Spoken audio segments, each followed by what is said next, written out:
Habang nakatayo sa elevator, abala sa pag-aayos ng kanyang sarili, biglang tumunog ang telepono ng dalagang si Cassandra Cassie Makaspak. Mula sa kabilang linya, ang boses ng kanyang ina. Anak, sumagot ka nga. Nakipag-overnight ka na ba sa boyfriend mo? Tanong nito. Walang paligoy-ligoy. Bumalik tayo sa nakaraang gabi. Magkayakap pa sina Cassie at ang kanyang boyfriend na si Liam De Leon sa labas ng kanilang gate. Isang matamis na halik sana ang tatapos sa kanilang gabi. Nang biglang bumukas ang pinto. Hoy, anong oras na? Sigaw ni Aling Remedios, ang ina ni Cassie, na may dalang walis tingting. Ang kapal ng mukha mong iuwi ang anak ko ng ganitong oras. At sa tapat pa talaga ng pamamahay ko kayo, naglalandian ha? Bastos! Nagkunwaring napasakit ng likod ang ama ni Cassie para madistract ang asawa. Mabilis namang nakatakas si Liam na parang hinahabol ng 10 aso. Pagpasok sa bahay, hinarap ni Aling Remedios ang anak. Umamin ka sa akin, Cassie, hanggang saan na ang nararating ninyo ng lalaking yon? Namula si Cassie. Ma, personal na po yon. Anong personal? Hanggat nakatira ka sa pamamahay ko, walang personal dito. Giit ng ina. Isipin mo na ang pagpapakasal, hindi ka na bumabata. Para lang matigil ang sermon, pumayag na lang si Cassie. Opo ma, opo. Kinabukasan, habang nagbe-bake ng cake, tinawagan ni Cassie ang nobyo. Love, pwede ka bang pumunta dito sa bahay? Para naman makilala ka ni Mama ng maayos at mabago ang isip niya tungkol sa'yo. Sige love, sunduin kita bukas pagkatapos ng trabaho mo ha? Sagot ni Liam. Maagang pumasok si Cassie sa hotel kung saan siya nagtatrabaho. Kailangan niyang ihanda ang lahat para sa pagdating ng bagong hotel director. Habang nasa elevator, muling tumawag ang kanyang ina. Cassie, hindi mo pa sinasagot ang tanong ko kagabi. Nakipag-overnight ka na ba? Sa gulat at pagkataranta, hindi sinasadyang nabitawan ni Cassie ang dala niyang kape at natapon ito sa mamahaling coat ng isang lalaking kasabay niya sa elevator. Naku, sorry po. Dali-daling sabi ni Cassie. Nang makalabas sila, hinabol niya ang lalaki. Sir, sandali po. Kinuha niya ang kanyang correction pen. Ako na pong bahalang magtanggal ng mantsa. Maingat niyang tinakpan ng puting likido ang mantsa. Naglabas ng pera ang lalaki para iabot sa kanya bilang tip. Ay, wag na po sir. Mabilis na tanggi ni Cassie. Bawal po sa hotel policy namin ang tumanggap ng tip. Isa pa, kasalanan ko po kung bakit nadumihan ang coat niyo. Samantala, sa apartment ni Liam, biglang dumalaw ang kanyang ina. Nagulat ito nang makita ang ref na puno ng pagkain at ang malinis na ayos ng bahay. Ngunit dahil sa malaking agwat ng kanilang estado sa buhay, hindi pa rin nito nagustuhan si Cassie para sa anak. Anak, iwasan mo na yang babaeng yan. Mahirap lang sila, wala kang mapapala diyan. Payo ng ina ni Liam. Sa hotel, nagkakagulo ang lahat sa pagdating ng bagong direktor. Si Lilet, isang katrabaho ni Cassie, ay nakalimutang mag-order ng welcome cake. Sa pagmamadali, kinuha niya ang cake na ginawa ni Cassie. Teka Lilet, para kay Liam yan. Pigil ni Cassie. May nakasulat na pangalan niya dyan. Pero huli na ang lahat. Bigla na namang tumawag si Aling Remedios.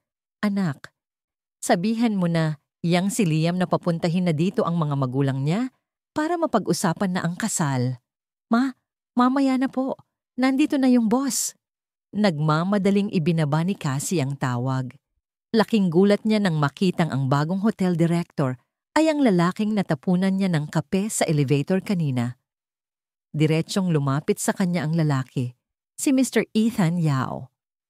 Miss Makaspak, malamig na sabi nito, 7 taon ka na dito sa hotel, pero isang homemade cake ang inilagay mo sa gitna ng board meeting? Tumingin siya kay Lilet na biglang umiwas ng tingin at nagkunwaring walang alam.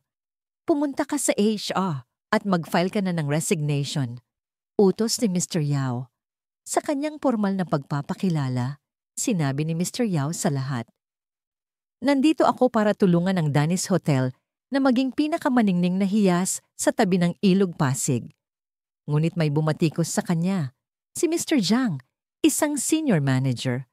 Mr. Yao, 4 na taon nang hindi nagkakaroon ng public bidding ang hotel para sa ating mga supplier. Bakit? Kailangan ng proseso ang lahat, Mr. Jiang. Sagot ni Ethan. Hindi tayo pwedeng basta-basta magpalit. Kung magkaproblema, maaapektuhan ang buong operasyon ng hotel. Pagkatapos ng meeting, pinuntahan ni Cassie si Ethan sa opisina nito. Sir, sorry po talaga. Bigyan niyo po sana ako ng isa pang pagkakataon. Binigyan na kita ng pagkakataon kanina para magpaliwanag, pero nanahimik ka. Sagot ni Ethan. Dumating si Sir Chu, ang marketing manager, para ipagtanggol si Cassie. Mr. Yao, mabait na empleyado po si Cassie. Hinarap ni Ethan si Cassie. Kung hindi mo kayang protektahan ang sarili mo, hindi ka karapat-dapat na tulungan. Gusto mong maging martir, hindi ba? Sige, pagbibigyan kita. Nang malaman ni Liam na natanggal sa trabaho ang kasintahan, agad niya itong sinuyo. Hayaan mo na yun, love. Ako na ang bahala sa'yo. Bubuhayin kita. Masarap pakinggan yan sa unang beses, love. Malungkot na sagot ni Cassie na hindi pa alam ang tunay na estado ng pamilya ni Liam. Pero kapag paulit-ulit na, nakakatakot na. Yung kakarampot na sahod mo, sapat lang para sa sarili mo. Desidido si Cassie. Hahanapin niya ulit si Mr. Yao para makiusap. Pinuntahan ni Cassie si Liam, dala ang lungkot sa muka. Love, sorry talaga. Nawala yung cake na ginawa ko para sa anniversary natin. Okay lang yun, love. Sabi ni Liam, sabay abot ng isang maliit at cute na regalo. Happy 3rd anniversary. Akmang hahalikan na sana niya si Cassie nang biglang tumunog ang telepono nito. Ang nanay na naman niya, naudlot ang kanilang sandali. Samantala, sa isang mamahaling restaurant, nakikipagkita si Ethan Yao sa kanyang backer, si Miss Jiang, isang makapangyarihang businesswoman. Ito, pinabibigay ng anak kong si Jade. Sabi ni Miss Jiang, sabay abot ng regalo. Napakaswerte ko talaga at natulungan kita noong panahong walang-wala ka. Dahil doon, kampante akong ipagkatiwala sa'yo ang kinabukasan niya. Kamusta ang meeting kanina? Tanong nito. Hindi basta-basta bibitawan ni Danis ang kontrata sa supply at ang expansion project ng hotel. Paliwanag ni Ethan, kailangan natin siyang patalsikin. Kapag nakuha ko na ang proyekto sa Hacienda Esperanza, babalik na ako sa headquarters sa susunod na taon. Simple lang, sabi ni Miss Jiang.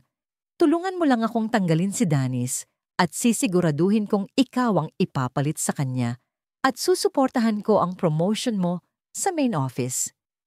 Natuklasan ko na mula sa furniture hanggang sa kapal ng tissue paper, lahat pinagkakakitaan ni Danis. Dagdag ni Ethan, magsisimula ako sa investigasyon sa Sandecor, ang interior design company na laging nakakakuha ng kontrata. Dahil bago ka pa lang dito at hindi mo pa kabisado ang lugar, alok ni Miss Jiang, ipapahiram ko sa iyo ang pinagkakatiwalaan kong driver, si Mang Mac. Desididong bumawi sa kanyang amo, sinundan ni Cassie si Ethan sa isang tindahan ng mga gamit sa pangingisda. Nakita niyang tinitingnan nito ang isang fishing line na ubos na raw ang stock. Lihim na kinausap ni Cassie ang sales lady at nakuha ang huling piraso. Habang nasa telepono si Ethan, binayaran na ni Cassie ang lahat ng pinamili nito. Sir, sabi ni Cassie, sabay abot ng mga gamit. Para po sa inyo. Gusto ko lang pong bumawi at humingi ng isa pang pagkakataon para magpaliwanag. Hindi pa natatapos ang araw. Sunod-sunod na sorpresa ang nalaman ni Ethan. Ang nobya pala ng tagapagmana ng Sandecor na si Liam De Leon ay walang iba kundi si Cassie Macaspac. At ang bago niyang driver na si Mang Mac ay ang ama pala nito. Kinabukasan, may importanteng pulong si Ethan. Mang Mac, kailangan kong makarating sa Makati CBD sa loob ng 1 oras. Utos niya. Sir, kasagsagan po ng rush hour. Imposible po yan. Sagot ng driver.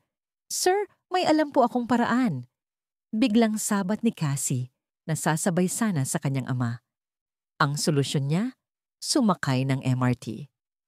Sa loob ng siksikang tren, sinamantala ni Cassie ang pagkakataon. "Sir, please po," pakiusap niya. "Wag niyo na lang po akong bigyan ng 13th month pay. Wag niyo lang po akong tanggalin.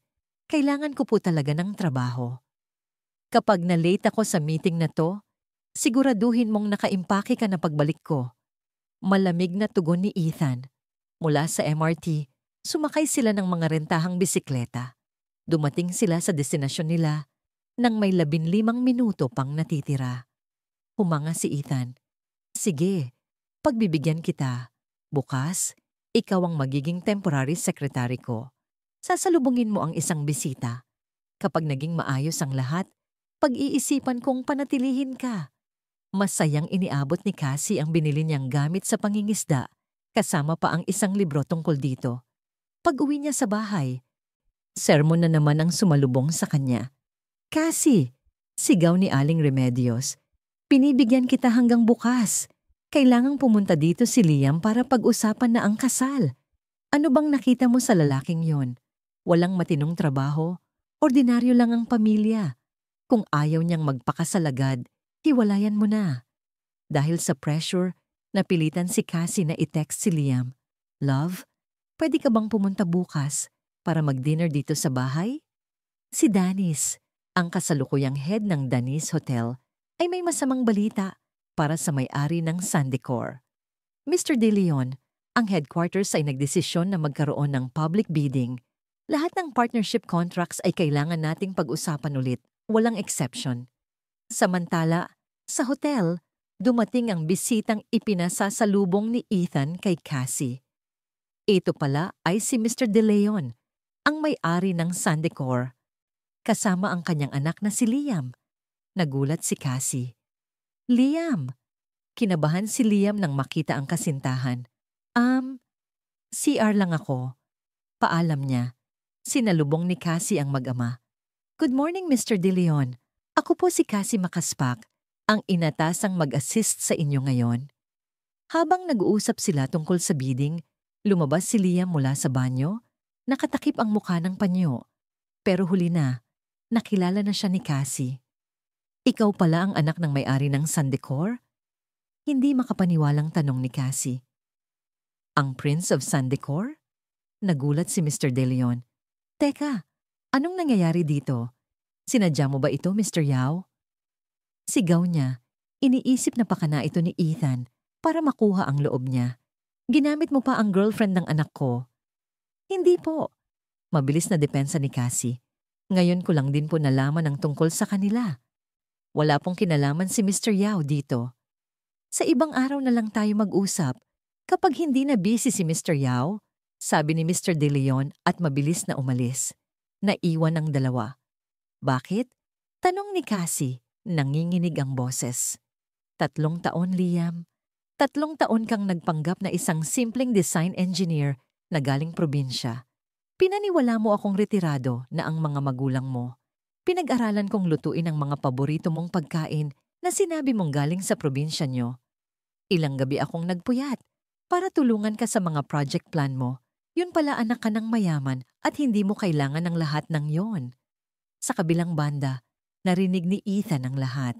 Naisip niya, kahit na nag-away ang dalawa, si Cassie pa rin ang alas niya laban sa mga De Leon.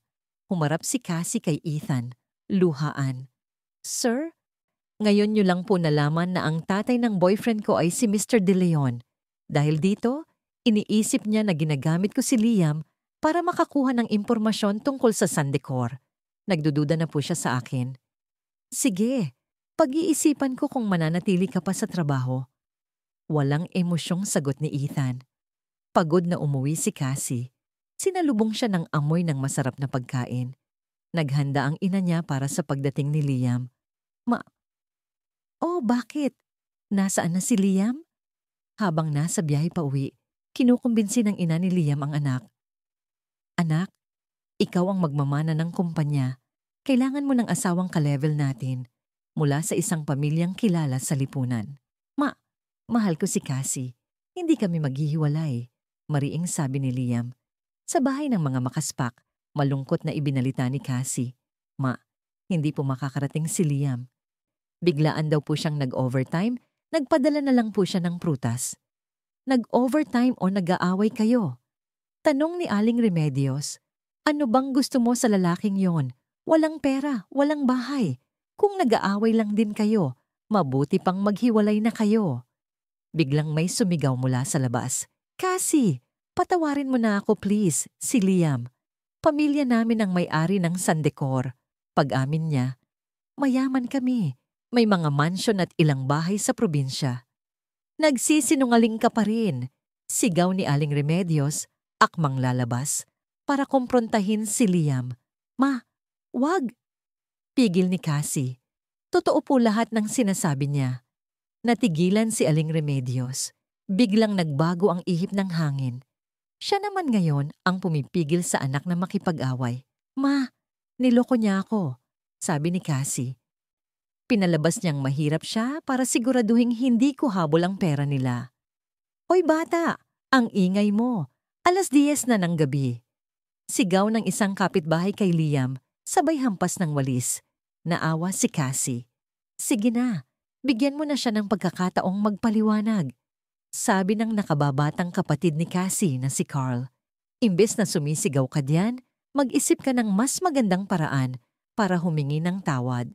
Dahil sa awa, pinayagan ni Cassie na magpaliwanag si Liam. Natakot kasi sila mama at papa na baka lokohin lang ako. Sabi ni Liam. Sige Liam, sabi ni Cassie. Pero kailangan mong sabihin ang totoo tungkol sa pamilya ko, sa mga magulang mo. At kahit mayaman kayo, gusto kong magsikap ka pa rin para sa sarili mo. At higit sa lahat, wala nang kasinungalingan. Biglang tumunog ang telepono ni Cassie. Si Mr. Yao. Miss Makaspak, you can stay. Nakahinga ng maluwag si Cassie. Inaya siya ng kanyang ama at kapatid na kumain ng ice cream sa labas. Isa siyang romantic na tao. Kwento ni Cassie tungkol kay Liam.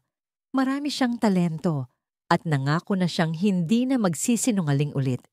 Magkasama naming haharapin ang lahat. Sa isang meeting sa hotel, ipinahayag ni Ethan Yao. Ang parusa kay Miss Makaspak ay binabawi na. Nais ng kumpanyang ito na bigyan ng pagkakataon ang mga talentadong empleyado na umunlad.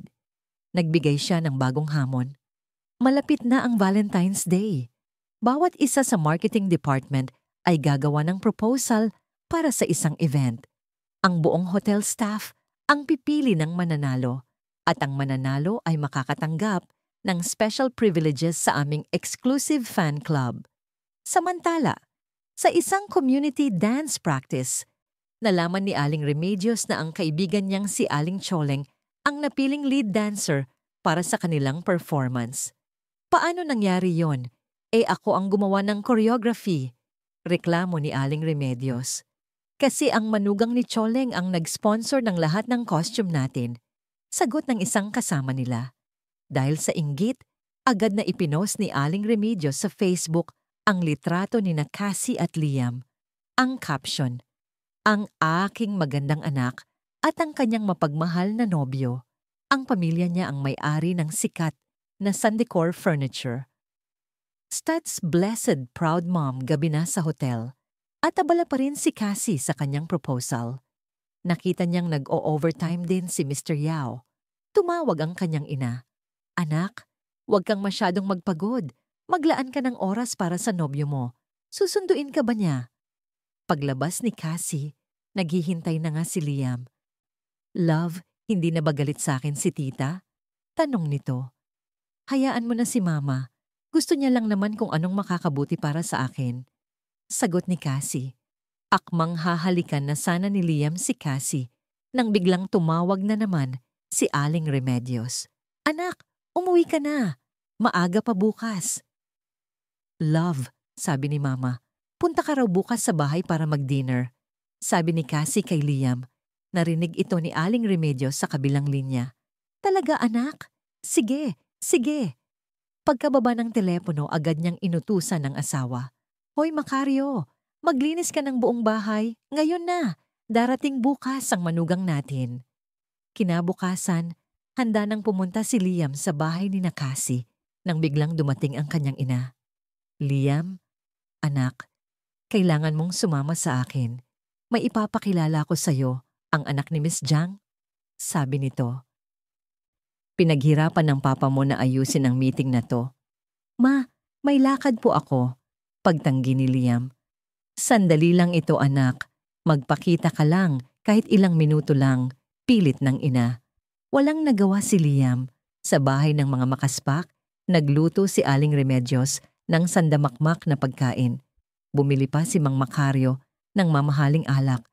Excited ang buong pamilya. Sa meeting, panay ang tingin ni Liam sa kanyang relo habang kausap ang anak ni Miss Jiang. Miss Jiang, diretsahan niyang sabi, may girlfriend na po ako.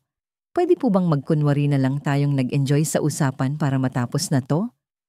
Para makalusot, nagkunwari siyang kinukuha ang WeChat ID nito at pasimpleng nag-text kay Cassie. Love, sorry, medyo malilate ako. Grabe ang traffic. Sa ibang dako ng Maynila, sa Hacienda Esperanza, namamasyal si Ethan kasama ang kanyang lola.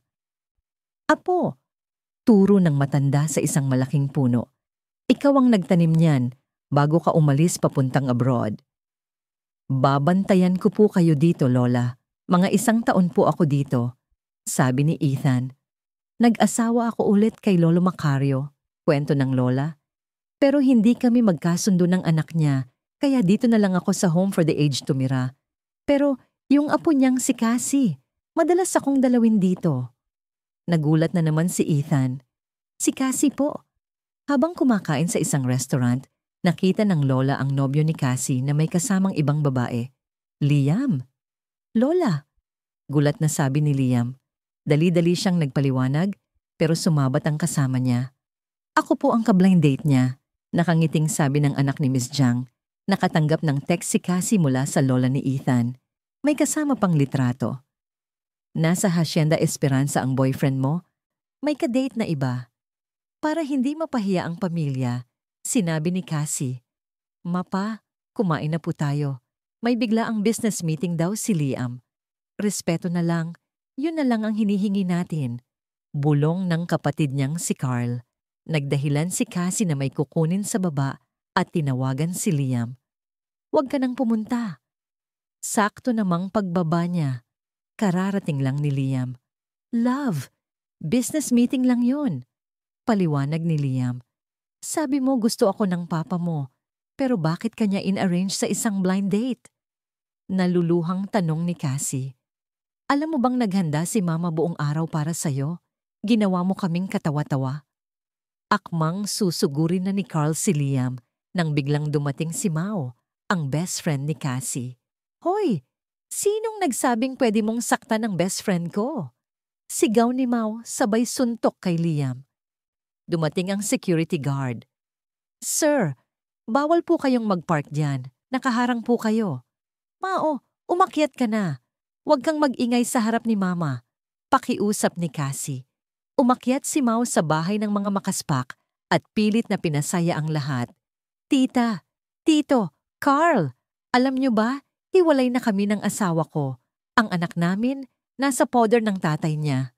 Pagkatapos ng awkward na hapunan, isinama ni Mao si Cassie sa isang lugar. Ito ang bagong niyang uupahang bahay. Tingnan mo, bestie, sabi ni Mao. Sa baba, gagawin kong shop.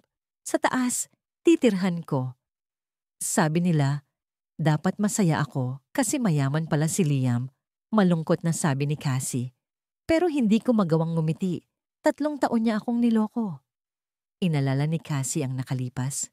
Akala ko, natural lang na sa kasalan kami mauuwi. Lalo na't laging sinasabi ni Mama na kailangan ko ng mag-asawa na parang obligasyon. Cassie, sabi ni Mao, walang sapilitan sa mundo. 22 ka pa lang, yan ang pinakamagandang edad. Tingnan mo ako, bagong hiwalay pero masaya.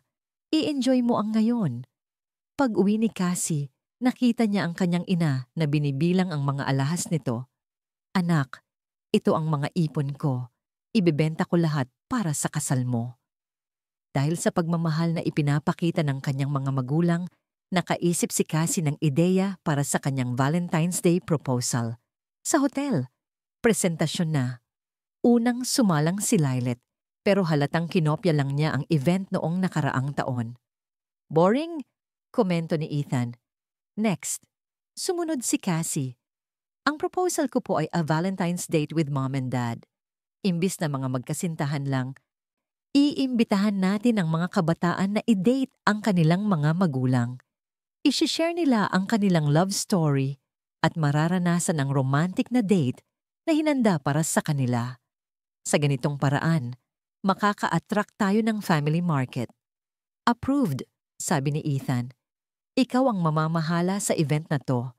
Tandaan ninyo, sabi niya sa lahat, sa hotel business, customer experience ang pinakamahalaga. Magtulungan kayo, ayoko nang may nananabutahe. Inatasan ni Ethan ang kanyang assistant na si Aldrin na tulungan si Cassie.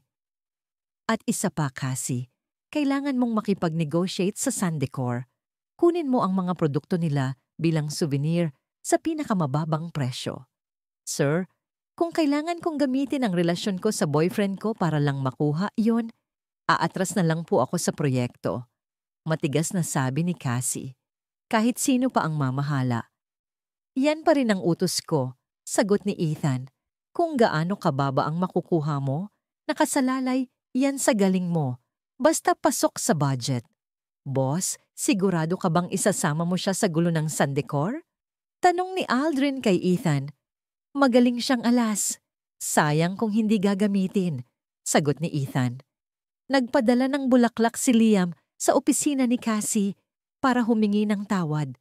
Napabuntong hininga na lang si Cassie.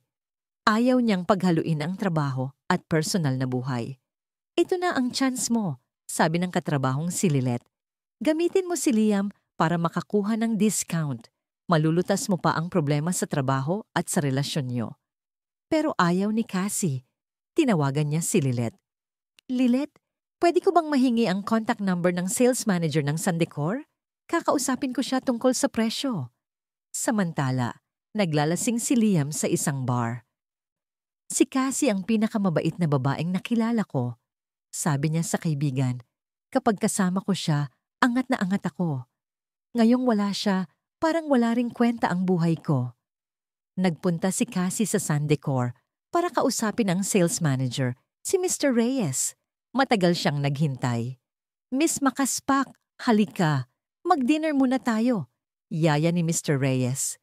Sinusubaybayan ni Aldrin ang bawat galaw ni Cassie.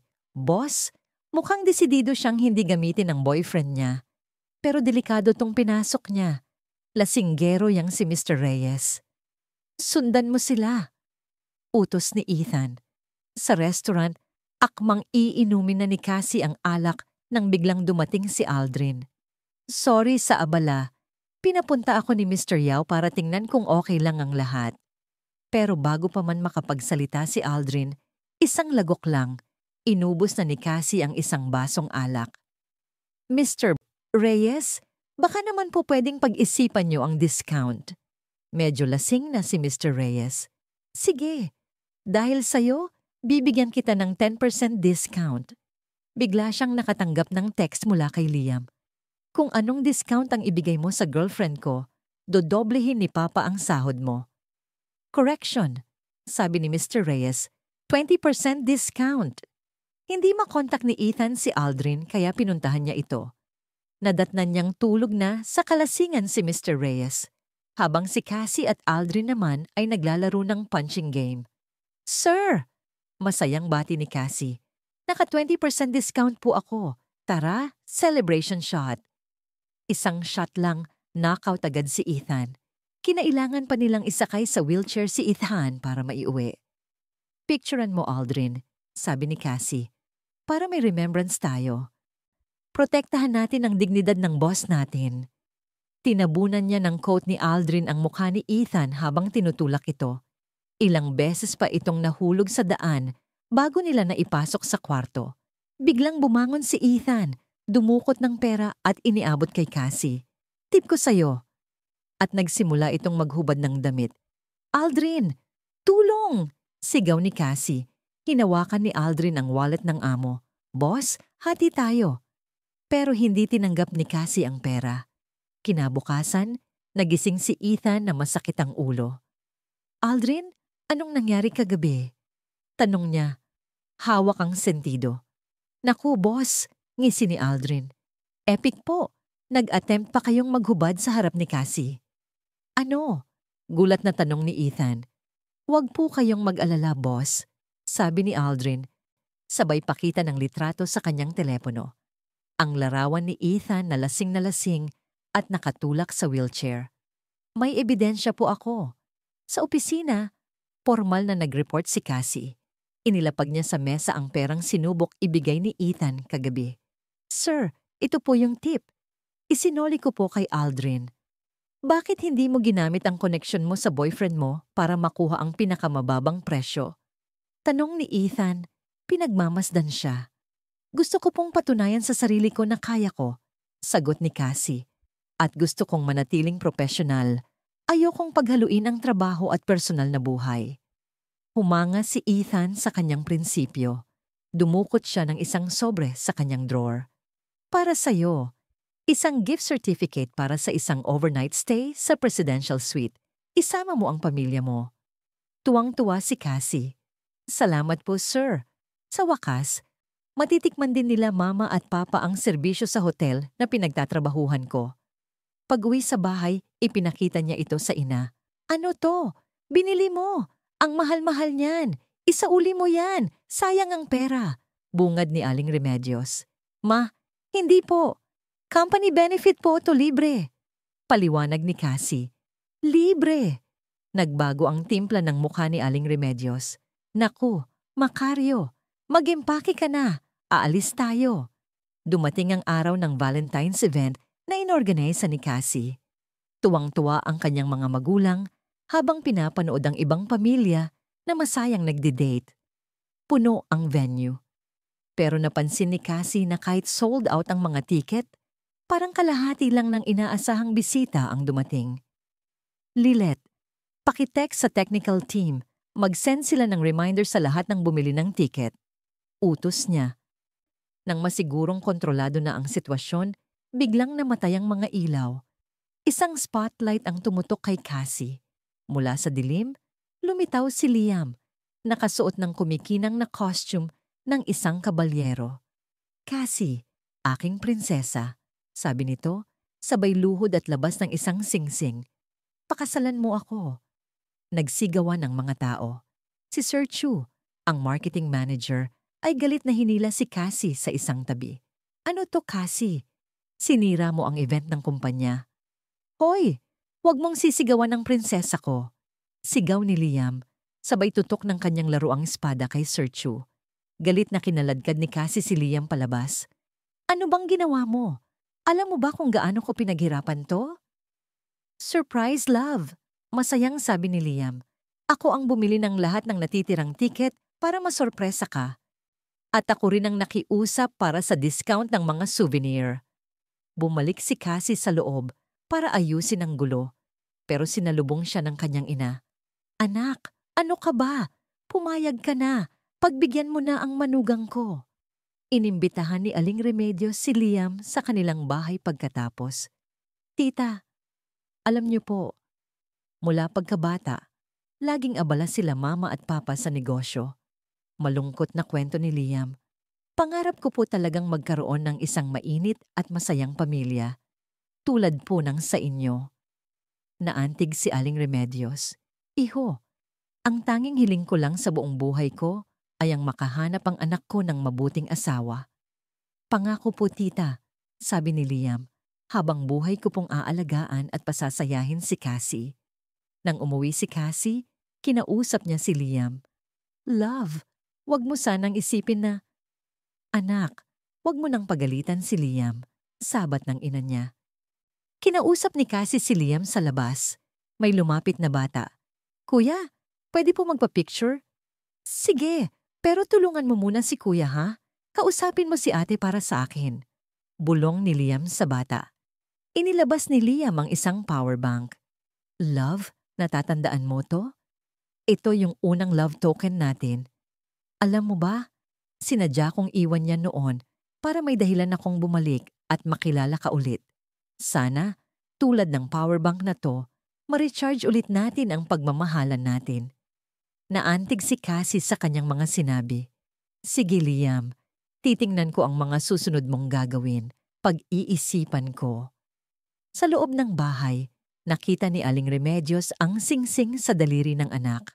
Naiyak ito. Anak, parang kailan lang karga-karga pa kita. Ngayon, ikakasal ka na. Kahit anong mangyari, baby ka pa rin ni Mama. Kinabukasan, nagising si Ethan na masakit ang ulo. Aldrin, anong nangyari kagabi? Tanong niya. Hawak ang sentido. Naku boss, ngisi ni Aldrin. Epic po. Nag-attempt pa kayong maghubad sa harap ni Cassie. Ano? Gulat na tanong ni Ethan. Huwag po kayong mag-alala boss, sabi ni Aldrin. Sabay pakita ng litrato sa kanyang telepono. Ang larawan ni Ethan na lasing at nakatulak sa wheelchair. May ebidensya po ako. Sa opisina, formal na nag-report si Cassie. Inilapag niya sa mesa ang perang sinubok ibigay ni Ethan kagabi. Sir, ito po yung tip. Isinoli ko po kay Aldrin. Bakit hindi mo ginamit ang koneksyon mo sa boyfriend mo para makuha ang pinakamababang presyo? Tanong ni Ethan. Pinagmamasdan siya. Gusto ko pong patunayan sa sarili ko na kaya ko. Sagot ni Cassie. At gusto kong manatiling propesyonal. Ayokong paghaluin ang trabaho at personal na buhay. Humanga si Ethan sa kanyang prinsipyo. Dumukot siya ng isang sobre sa kanyang drawer. Para sa'yo, isang gift certificate para sa isang overnight stay sa presidential suite. Isama mo ang pamilya mo. Tuwang-tuwa si Cassie. Salamat po, sir.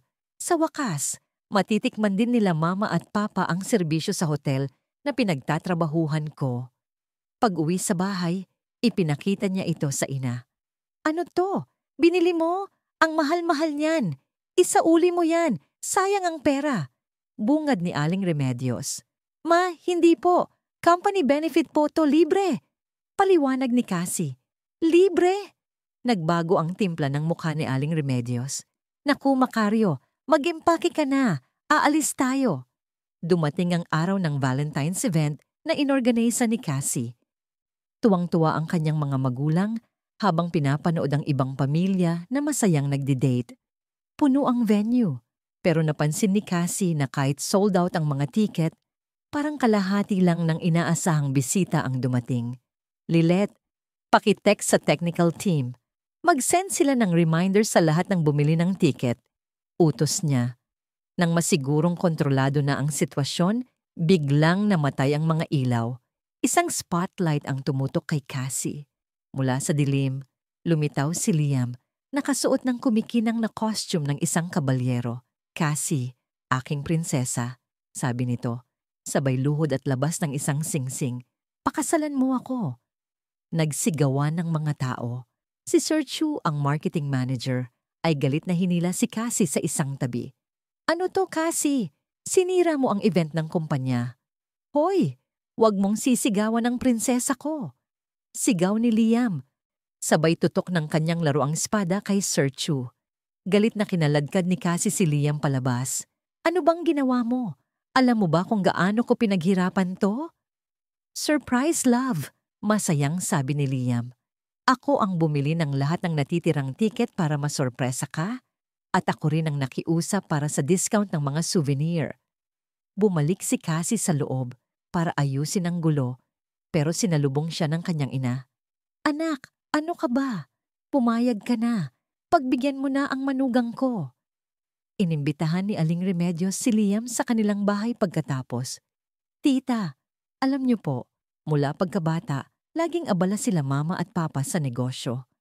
Malungkot na kwento ni Liam. Pangarap ko po talagang magkaroon ng isang mainit at masayang pamilya tulad po ng sa inyo. Naantig si Aling Remedios. Iho, ang tanging hiling ko lang sa buong buhay ko ay ang makahanap ang anak ko ng mabuting asawa. Pangako po tita, sabi ni Liam, habang buhay ko pong aalagaan at pasasayahin si Cassie. Nang umuwi si Cassie, kinausap niya si Liam. Love, wag mo sanang isipin na, anak, wag mo nang pagalitan si Liam, sabat ng ina niya. Kinausap ni Cassie si Liam sa labas. May lumapit na bata. Kuya, pwede po magpa-picture? Sige, pero tulungan mo muna si kuya ha? Kausapin mo si ate para sa akin. Bulong ni Liam sa bata. Inilabas ni Liam ang isang power bank. Love, natatandaan mo to? Ito yung unang love token natin. Alam mo ba, sinadya kong iwan niya noon para may dahilan akong bumalik at makilala ka ulit. Sana, tulad ng power bank na to, ma-recharge ulit natin ang pagmamahalan natin. Naantig si Cassie sa kanyang mga sinabi. Sige, Liam, titingnan ko ang mga susunod mong gagawin. Pag-iisipan ko. Sa loob ng bahay, nakita ni Aling Remedios ang singsing sa daliri ng anak. Naiyak ito. Anak, parang kailan lang karga-karga pa kita. Ngayon, ikakasal ka na. Kahit anong mangyari, baby ka pa rin ni Mama. Samantala, abala si Carl sa kanyang job hunting. Nakipagkita siya sa isang abogado na dating estudyante ng kanyang guro, si Mr. Diego Flores. Ang ganda ng grades mo, Carl, sabi ni Mr. Flores, pero mahirap makapasok sa Atercia de la Cruz Law Firm. Karamihan sa mga intern namin, galing sa UP, Ateneo o nag-abroad. Pero sige, ipapasa ko pa rin ang resume mo sa HR. Dinala ni Cassie ang kanyang ina sa isang butik para mamili ng damit.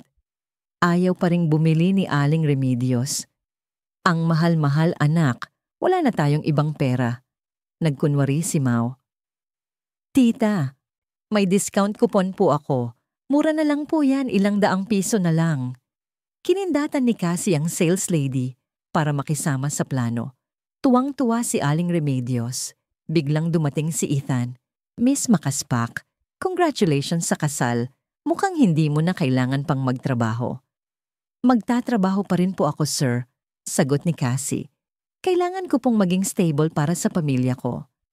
Namili si Ethan ng isang mamahaling relos. Ang relo na yan ay para sa isang babaeng maingat, madaling lapitan at creative, sabi niya. Bagay na bagay sa kanya. Sir, gusto ko po yung gold. Ipakita niya sa lahat na maganda ang buhay niya. Utos ni Ethan sa tindera. Nang makita ni Cassie na hindi makapag-move on ang kanyang ina, kinumbinsin niya ito na mag-dinner muna sila bago ang big event. Nagkuwento si Aling Remedios tungkol sa ama ni Cassie. Naku, hindi na nga niya nakuha ang sasakyan. Ngayon naman, baka magmukha kaming kahiya-hiya sa harap ng mga De Leon. Huwag po kayong mag-alala, tita. Sabat ni Mau. Gagamitin niyo po yung kotse ko. Hindi pumayag si Aling Remedios. Mao, alam mo namang hiwalay ka, baka maging bad omen sa anak ko. Nang umuwi si Cassie, nakita niyang nakahanda na ang 3 pares ng sapatos. Anak, gusto ko lang sanang sabihin na, dati, noong bata ka, sumusunod ka lang sa akin. Ngayon, ikakasal ka na. Mamimiss kita, baby ko. Naiyak si Mang Macario. Nakita ni Cassie ang kanyang kapatid na natutulog sa folding bed sa sala. Carl, sorry. Ako ang nakakuha ng sarili kong kwarto. Ikaw, dyan ka lang. Ate, wala yan. Magkapatid tayo. Pero ate, pag nag-asawa ka, bumalik ka pa rin dito. Dito ka nagmula, sabi ni Carl. Mahirap ka bang maging law student? Tanong ni Cassie. Okay lang ate, huwag kang mag-alala. Masayang pinagmasdan ng magkapatid ang kanilang mga magulang. Ang ganda ni Aling Remedios sa kanyang damit at si Mang Macario may kinang ang kanyang sapatos. Samantala, tinawagan ni Mr. De Leon ang kanyang asawa. Hindi ako makakarating. May bigla ang problema sa trabaho. Mauna na kayo. Ito ang unang beses na nakakita ang mga makaspak ng ganitong karangyaan. Namangha sila. Bakit wala pa sila? Tanong ni Aling Remedios. Pagdating ng pamilya De Leon, walang imikan. Pumasok agad si Clarice na walang pasabi. Ang papa ni Liam, hindi makakarating. Nagpapasensya raw siya, sabi ni Mrs. De Leon. Carl, tawag ka na ng waiter, order na tayo, sabi ni Mang Macario. Teka, sigaw ni Clarice. May set menu dito. Pero walang kasamang sibas. Yan ang paborito ni Mama. Cassie, ikaw na lang ang mag-order. Sibas, shrimp, crab. Extra? Ha? Sorry, Cassie, bulong ni Liam. Ganyan talaga yan si ate, hindi mo na lang pansinin.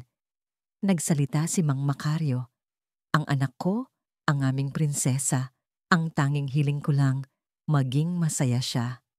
Uminom siya ng isang baso ng alak. Ang pangalan niya, Makaspak.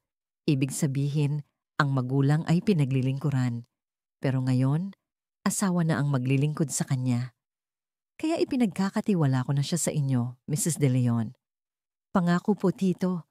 Aalagaan ko po si Cassie, sabi ni Liam. Uminom ulit ng isang basong alak si Mang Macario. Teka, Tito, sabi ni Clarice. Hindi ganyan inumin ng alak. Lalong-lalo na ang wine, hindi yan parang beer. Konti-konti lang. Clarice, tama na, saway ni Aling Remedios. Respeto na lang sa matanda. Ma, dito sa amin, malaya kaming magsalita, sagot ni Clarice. Hindi tulad sa iba na ang magulang ang masusunod. Biglang naubos si Mang Macario. Liam, sabi ni Clarice, turuan mo si Tito. Huwag siyang maging atat kumain, parang wala namang upbringing. Wala yan, sabi ni Clarice. Ibigay na lang sa akin ang buntot ng isda, yun ang mas masarap. Sige, tikman ko, sabi ni Cassie at kinuha ang buntot. Ate, ako na lang. Pigil ni Carl, sabay subo ng isda. Hayaan na natin ang mga bata sa kanilang kasal, sabi ni Mrs. De Leon. Naku, kailangan sabi ni Aling Remedios. Dito sa Maynila at sa probinsya, kailangan nating maghanda para hindi naman tayo mapahiya. Wedding tourism na lang, love, sabi ni Liam. Ayoko niyan, sigaw ni Aling Remedios. Gusto niyo ng enggrande? Hindi ba? Sabi ni Clarice. Kung ganon, kailangan niyo ng pera. Sa 5-star hotel dapat. Sa Maynila, okay lang na kayo ang magbayad, sabi ni Aling Remedios. Pero sa probinsya, kami na ang bahala. Simple lang, pero gusto ko masaya ang lahat. Ma, ang bisita namin, puro mayayaman, politiko at negosyante, sagot ni Clarice. Baka mailang lang sila kapag pinagsama-sama natin sila kasama ang driver at may-ari ng tindahan. Biglang dumating si Ethan, may dalang kahon. Ano yan? Tanong ni Aling Remedios. Mukhang regalo. Para po sa inyo, tita, sabi ni Ethan. Galing kay Miss Jiang. Ito na naman po ba kayo? Galit na tanong ni Aling Remedios kay Clarice. Inuuna mo pa ang yaman kaysa sa pagmamahal. Wala kayong pakialam, tita. Sigaw ni Clarice. Kung hindi nyo kaya, huwag na kayong magpakasal. Sapat na. Clarice, sabi ni Liam. Mali kayo ng inaapi. Sigaw ni Aling Remedios. Wala talagang pinag-aralan, sagot ni Clarice. Umuwi na tayo, sabi ni Cassie. Liam, ano na? Tanong ni Cassie nang makalayo sila. Hindi kayo mukhang gusto akong makasama sa pamilya ninyo. Kung hindi kayo seryoso, wag na tayong magpatuloy. Inabot ni Cassie ang regalo ni Ethan. Ito po ang regalo ni Mr. Yao. Sabi ko na, may gusto sa'yo yang lalaking yan, sigaw ni Liam. Liam, umuwi ka na. Mag-isip ka. Sinundan ni Ethan si Cassie. Sir, tama na, sabi ni Cassie. Alam ko na ang gusto nyo. Gusto mo akong pakasalan, pero gusto mo ring magmukhang mayaman ng pamilya ko. Cassie, huwag ka nang umasa. Siya na lang ang puntahan mo. Pag-uwi ni Cassie, pinilit siyang pakalmahin ng kanyang ama. Ang anak ko, walang hiya. At yang si Clarice. Filingera, sabi ni Aling Remedios. Kailangan mong maghanap ng trabaho na may mataas na sahod, Carl. Hindi tulad ng papa mo habang buhay na driver. Kaya tayo minamaliit. Ma, huwag mo akong alalahanin. Magaling lang ako magluto. Yun lang. Depensa ni Mang Macario. Ma, ayoko nang magpakasal, sabi ni Cassie. Anak, huwag mong gawin yan. Masyado kang nag-iinarte, sagot ng ina. Mahal ka ni Liam. Mag-isip ka ulit. Hindi ko ipagpapalit ang dignidad ng pamilya ko sa sarili kong kaligayahan. Mariing sabi ni Cassie. Sige, sabi ni Aling Remedios. Hindi na natin iimbitahan ang mga kamag-anak nating mahihirap. Ako na ang bahala sa lahat ng gastos. Basta matuloy lang ang kasal. Ma, hindi nababayaran ng pera ang kaligayahan, sagot ni Cassie. Nagkita sina Cassie at Mau sa isang coffee shop. Kinukwento ni Cassie ang nangyari sa hapunan. Mao, alam mo, naiintindihan ko na kung anong ibig sabihin ng kasal. Parang ang pamilya de Leon, minamaliit ako. Tapos si Mama, masyadong mataas ang pangarap para sa sarili niya. Ginagamit pa ako, sabi ni Cassie, punong-puno ng bigat sa dibdib. Akala niya, masisira ang buhay ko kung hindi ako mag-aasawa ng mayaman. Habang nag-uusap sila, tumunog ang telepono ni Cassie. Isang voice message mula kay Liam. Liam, voice message. Love, sorry talaga. Hindi ko na alam ang gagawin ko. Ang ate ko, napaka-feelingera. Ang mama ko, masyadong emotional. Ang duwag, sigaw ni Mau. Sa akin lang, ang duwag-duwag niya. Nagtatago lang at nagpapadala ng voice message. Si Mr. Yao naman, ang walang hiya, sinama ka sa gulo niya. Kung nagsalita lang sana siya kanina, Mao, sabi ni Cassie, umiiyak. Hindi sana umabot sa ganito. Dahil sa kalungkutan, inaya ni Mao si Cassie na uminom para makalimutan ang problema. Biglang dumating si Carl. Ate, Mao, inuman na lang tayo. Kalimutan na muna natin ang lahat. Sabi ni Carl, lasing na si Cassie. Sige, libre ko na ang inuman nating lahat ngayong gabi. Agad siyang pinigilan ni Mau at Carl. Ate, tama na. Nang pauwi na sila, nakatanggap ng text si Carl. Tuwang-tuwa ito. Ate, tanggap na ako sa Ataris de la Cruz Law Firm. Kinabukasan, maagang nagising si Cassie at nagabang sa kusina. Paglabas ng kanyang ina, sinalubong niya ito. Ma, sorry po. Medyo napalakas ang boses ko kagabi. Anak, masakit pa ba ang ulo mo? Tanong ni Aling Remedios. Ako ang may kasalanan. Patawarin mo ako, anak. Niyakap ni Cassie ang kanyang ina. Ma, lahat ng narating ko sa inyo ko nakuha. Ang galing ko raw magtrabaho dahil sa pagpapalaki niyo sa akin. Pero ma, sabi ni Cassie, ako na po ang bahala sa sarili kong buhay. Hayaan niyo na po akong magdesisyon sa pag-ibig ko. Inabutan niya ang kanyang ina ng bagong pares ng hikaw. Tuwang-tuwa si Aling Remedios. Paglabas niya, ipinagmalaki niya ang cake na gawa ni Cassie kay Mang Macario. Macario, kailangan nating humingi ng tulong sa mama mo para may maibigay tayong pamanhikan kay Cassie. Sabi ni Aling Remedios, ang tinutukoy ay ang stepmother ni Mang Macario, si Lola Trining. Hindi pwede, Remedios. Matagal na naming hiwalay ang buhay. Ayoko nang may pinagkakautangan ng loob. Mariing sagot ni Mang Macario. Ngunit nagpunta pa rin si Aling Remedios. Pagdating niya sa hotel, nakita niya si Lola Trining na kasama si Ethan Yao. Lola, gusto kong mag-resign na kayo. Sa halip, kukuha ako ng private healthcare para sa inyo. Pakiusap ni Ethan kay Lola Trining. Aling Remedios, self-talk. Nako, itong lalaking to, baka scammer to. Benta-benta ng insurance sa matanda. Mabilis siyang pumasok sa kwarto. Hoy, anong ginagawa mo sa biyanan ko? Scam yan, tita. Handa ka na bang masaktan? Hinamapas niya ng bag si Ethan. Biglang dumating si Cassie. Ma, anong ginagawa mo? Si Mr. Yao po yan. Apo siya ni Lola. Dali-dali siyang nag-abot ng yelo kay Ethan. Namutla si Aling Remedios. Naku, sir. Pasensya na po. Akala ko po, scammer kayo. Hinarap niya si Lola Trining. Tita, sorry po talaga. Tita, malapit na pong ikasal si Cassie. Pero yung mga De Leon, napakasuplada. Baka naman po, pwede niyo akong tulungan sa pamanhikan? Ma, hindi sa pera ang problema. Galit na sabi ni Cassie. Kahit magkano pa ang ibigay mo, hindi magbabago ang pagtingin nila sa atin. Hinila ni Lola, Trining si Cassie palabas. Cassie, alam mo, akala mo noon, kapag nagmahal ka, automatic na masaya. Hindi pala. Sabi ni Lola Trining, kailangan mo ring makita ang pagkakasundo ng dalawang pamilya, pero ikaw ang magdesisyon, kaya mo yan. Lola, ang lahat ng ginagawa ko para lang maging maayos ang buhay namin. Hindi ko naman hinahabol ang yaman nila, pero ang hirap, sabi ni Cassie.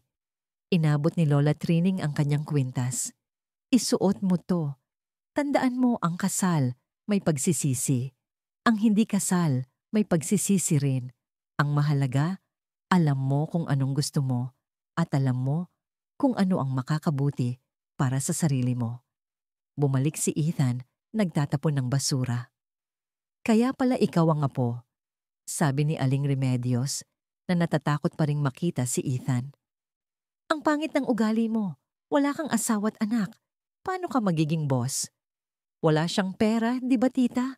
Walang mamanahin. Pabulong na sabi ni Ethan na para bang nagmamaktol. Makaryo, sabi ni Aling Remedios, pag-uwi nila.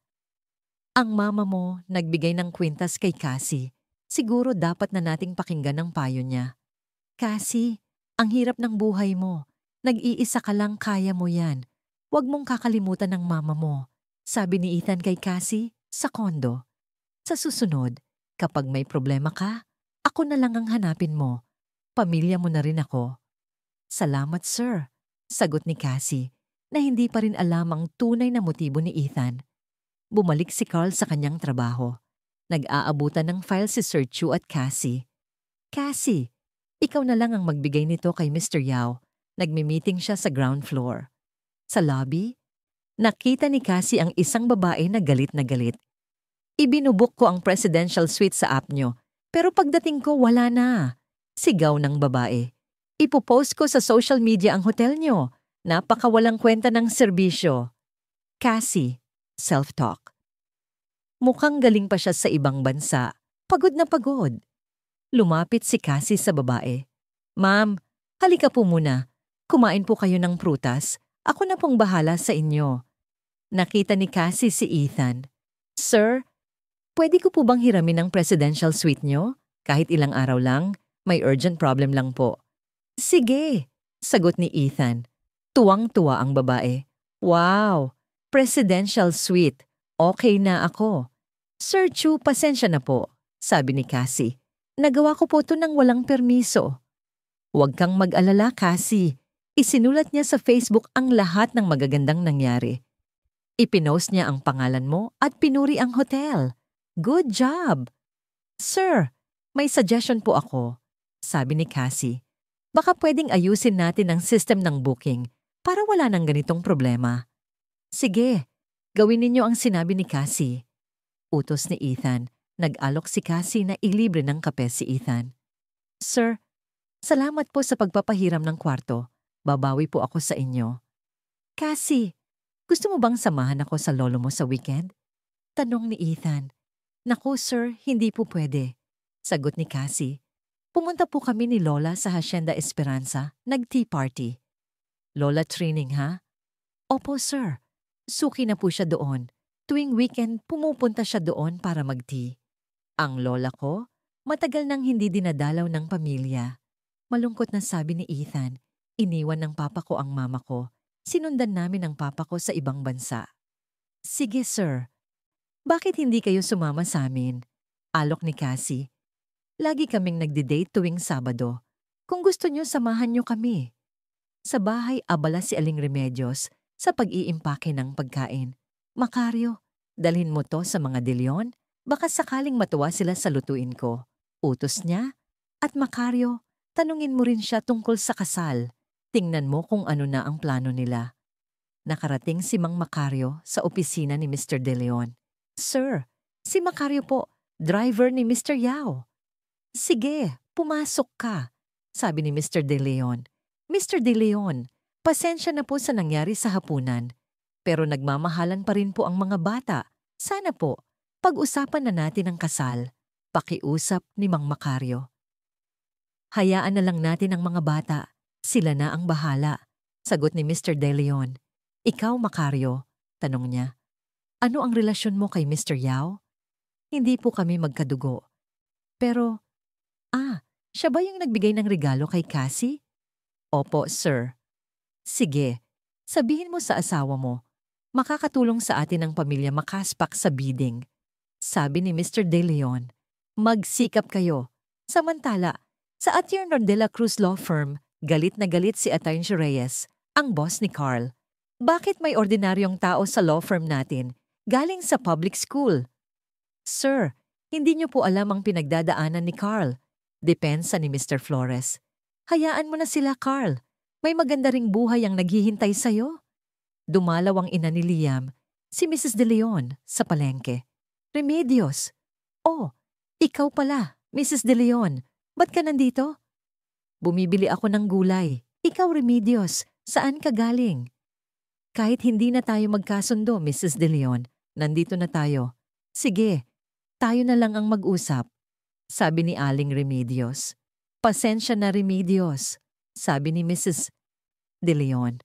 Ang anak ko, suplada talaga, pero gustong-gusto ko si Cassie para sa anak ko.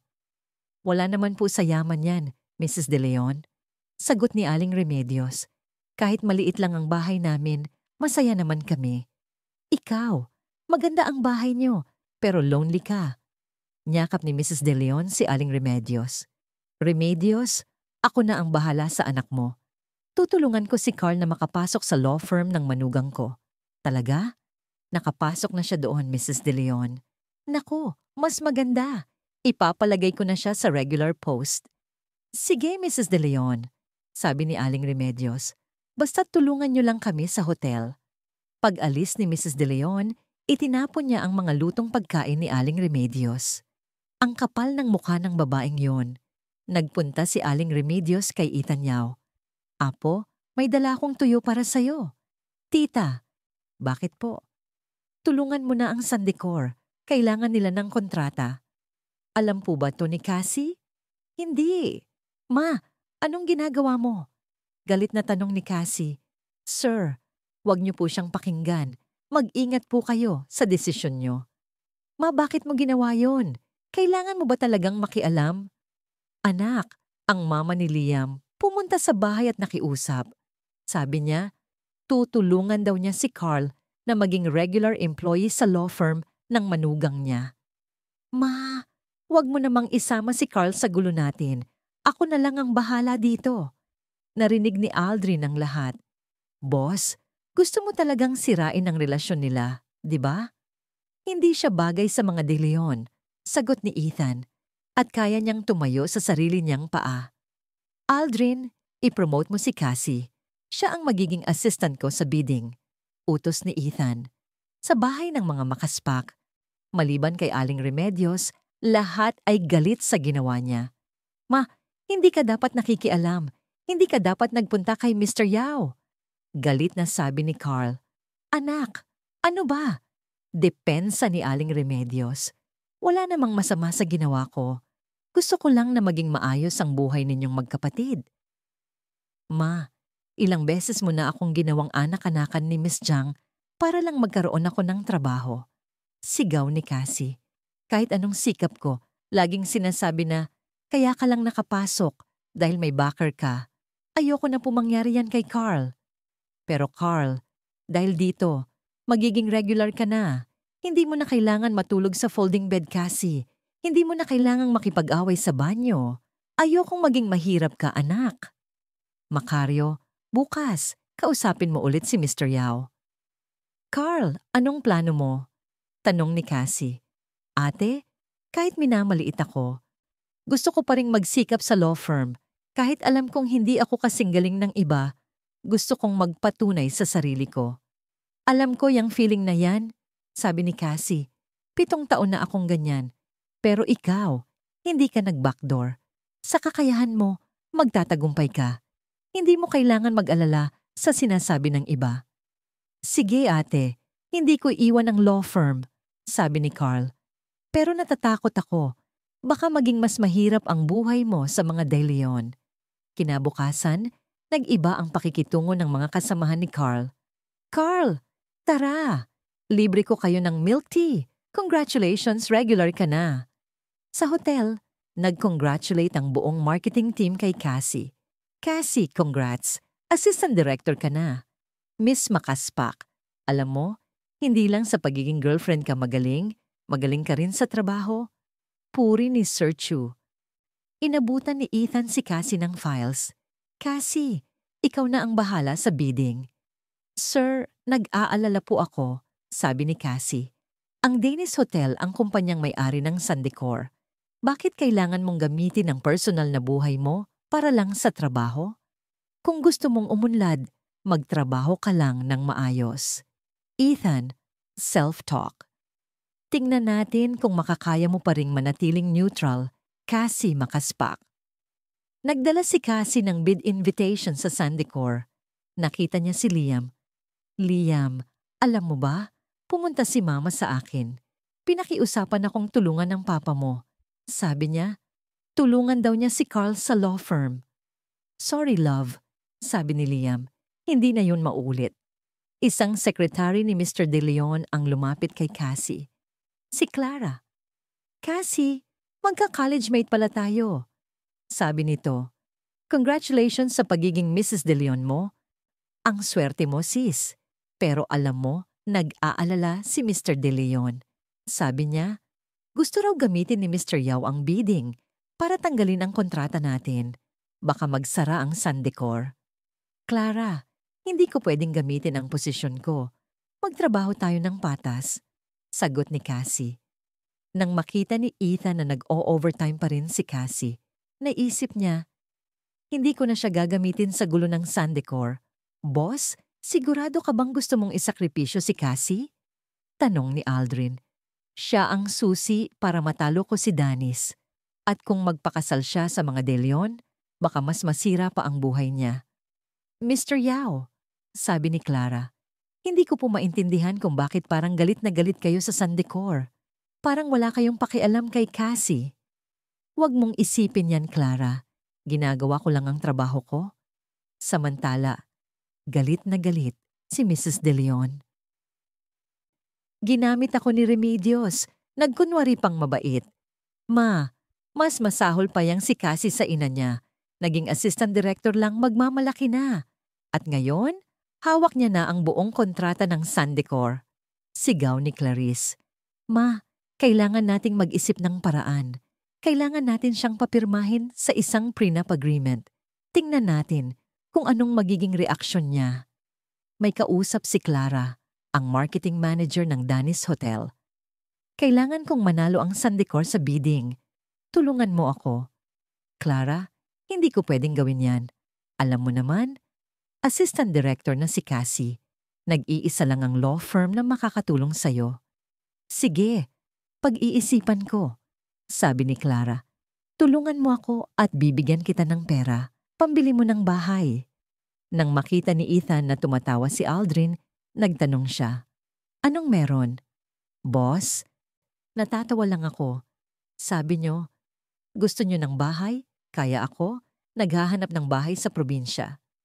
Biglang tumawag si Liam. Love, kailangan mo akong puntahan. Pumunta si Cassie kay Liam. Pinilit siya nitong sumakay sa kotse. Dinala siya sa isang subdivision. Tingnan mo, love. Binili na to ni Papa para sa atin. Liam, sinabi ko na sa'yo. Ayoko nang nakadepende sa Papa mo. Gusto ko, magsisikap tayo ng magkasama. Cassie, maging realistic ka naman. Kailan pa tayo makakabili ng bahay sa Maynila? Hindi pwedeng ganyan ang buhay natin, love. Hindi ka pwedeng makipag-away sa banyo. At higit sa lahat, hindi ka pwedeng pakialaman ng mama mo sa kwarto ninyo. Liam, tanong ni Cassie, seryoso ang muka. Ang bahay na to, regalo lang ba talaga? O dahil gusto niyang tulungan ko siya sa bidding? Tayo na to, love. Pamilya na tayo. Kailangan nating magtulungan. Sagot ni Liam. Wala akong kakayahang tumulong sa papa mo sa bidding. At hindi ko tatanggapin ang bahay na yan. Hindi ko pipirmahan ang prenup agreement. Galit na galit si Carl. Ate, nakita ko to. Ang prenup agreement. Pinagawa ng pamilya De Leon. Gumawa pa talaga sila ng bahay para lang tulungan mo sila sa negosyo. Ate, gagamitin ka lang nila. Hindi naman sa hindi ako pumapayag. Pero ayoko nang makipag-usap sa kanila. Ayoko nang maging bahagi ng gulo nila. Kung hindi natin kayang mag-usap ng maayos, mas mabuting maghiwalay na lang tayo. Malungkot na umalis si Cassie. Naalala niya ang sinabi ni Ethan. Ang nag-iisang lugar kung saan pwedeng sumikat ang babae sa pamilya De Leon ay sa kusina at hardin. Galit na galit si Liam. Mama, ate, Bakit niyo ginawa yun? Kailan kayo magbabago? Anak, huwag mo na kaming sisihin, sabi ni Mrs. De Leon. Bakit ma? Gusto niyo bang maging kontrabida ako sa buhay ni Cassie? Liam, ayoko lang masayang ang yaman natin. Kaya kailangan nating mag-isip ng paraan para protektahan ang sarili natin. Sa bahay ng mga makaspak, masayang ibinalita ni Aling Remedios. Macario, Carl, Cassie, sigurado na. Ibinebenta na ang bahay natin. 5 milyon ang makukuha natin. Ma, anong balita? Tanong ni Cassie. Ang pera na to, ipambibili natin ng bahay sa probinsya at sa wakas, may ipapamanhikan na tayo kay Liam. Ma, ayoko ng bahay sa probinsya.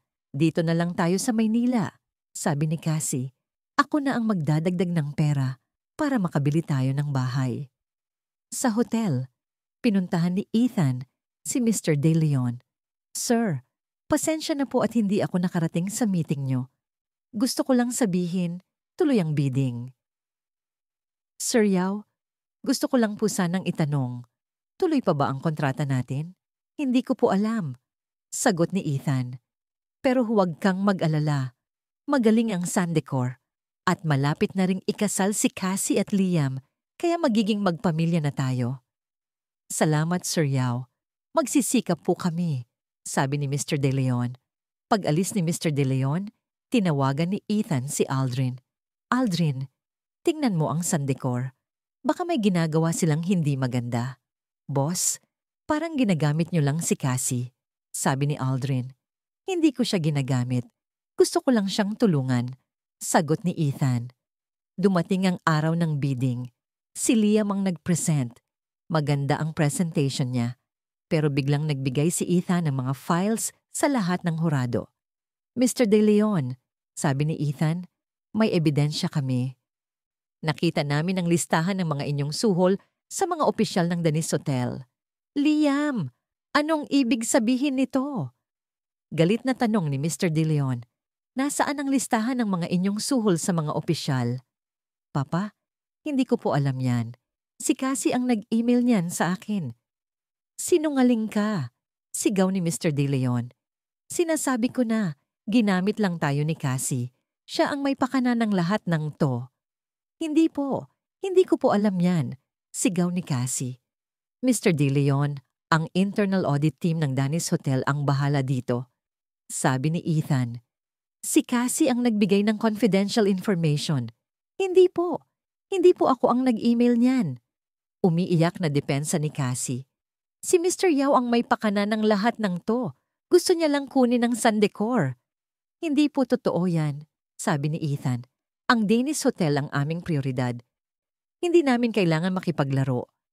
Biglang naisip ni Cassie ang lahat. Kaya pala ako ang napili sa bidding. Kaya pala ako ang naging assistant director. Para lang gamitin niyo ako laban sa mga De Leon. Cassie, malika. Hindi mo kami naiintindihan. Sabi ni Ethan, alam ko na po ang lahat. Hindi kayo mabait. Hindi kayo ang apo ni Lola Training. Ginamit mo lang ako. Cassie, hinanda ko na ang promotion mo sa headquarters. Sabi ni Ethan, hindi ko kailangan yan. Gusto ko lang umalis dito. Tinawagan ni Ethan ang security. I-check niyo ang camera sa opisina ni Cassie. Tingnan niyo kung sino ang gumamit ng computer niya. Nag-aalala si Ethan. Pumunta siya kay Lola Training. Lola, nasaan po si Cassie? Ang inaalala mo pa rin ang pera, Apo. Sabi ni Lola Training.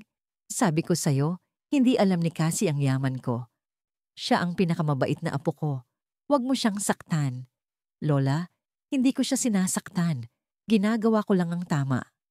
Cassie, ang hirap ng buhay mo. Huwag kang maging tanga. Hindi mo kailangang maging matapang. Sabi ni Ethan, hindi ako magpapaapi. Cassie, ikaw ang mag-aayos ng gulo na to. Sabi ni Ethan, kapag nagkasundo kayo ni Liam, babalik ka sa trabaho mo. Hindi ako uuwi, sir. Hindi ako babalik sa Sandecor. Sige, ikaw ang bahala, sabi ni Ethan. Pero huwag mong kakalimutan, ang papa mo, driver ko.